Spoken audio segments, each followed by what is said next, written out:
코로나19로 어려움을 겪은 건 다른 종교들도 마찬가지입니다. 천주교와 불교, 개신교 전문가들이 종교가 나아갈 길을 모색했습니다.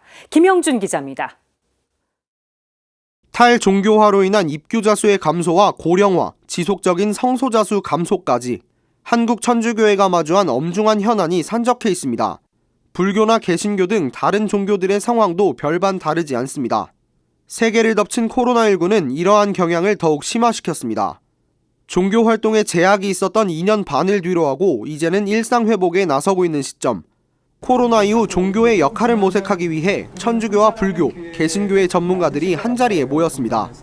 26일 포스트 코로나 시대의 종교를 주제로 열린 세미나는 가톨릭 평론과 불교 평론 합동으로 진행됐습니다.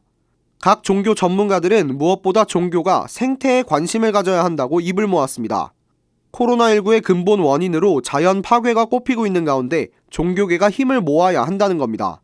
제가 감히 단언하고 싶은 것은 생태계에 무관심한 종교는 21세기 종교로서의 자격을 박탈당할 수밖에 없다, 이렇게 보고 싶습니다.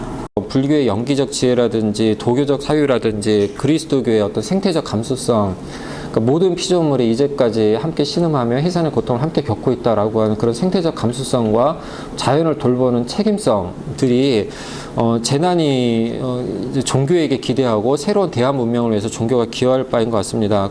불교 측 발표자로 나선 언론인 곽병찬 씨는 코로나19 사태가 자본주의 사회의 욕망을 잠시 멈추고 돌아볼 수 있는 계기를 제공했다고 설명했습니다. 더 빨리, 더 많이, 더 높이만을 추구하는 사회에서 으뜸된 가르침인 종교의 지혜가 필요하다는 제언입니다. 이 집단적 욕망을 폭주하는 자본주의 기관차를 어떻게 제동하려고 하지 않고 있습니다. 기댈 건 사실 보면 그런 의미에서 종교밖에 없는 것 같습니다. 가톨릭계에서는 이미영 우리신앙연구소장이 발표를 맡았습니다. 이 소장은 신자들이 교회의 공적, 사회적 역할을 원한다는 코로나 시기 통계 결과를 제시했습니다.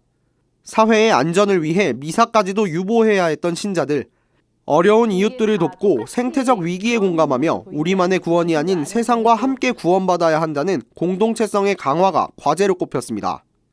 이 포스트 코로나 시대의 종교는 그 자기 초월의 방식으로 자신의 삶을 통합하려는 영성의 축도가 어떻게 보면 이제 개인의 차원을 좀 넘어서서 우리 사회에 또 더 넣어가서 이제 자연 세계 안에서 좀 더 확장되고 구체적으로 살아내는 그 실천으로 좀 통합이 되어야 되지 않을까 싶습니다.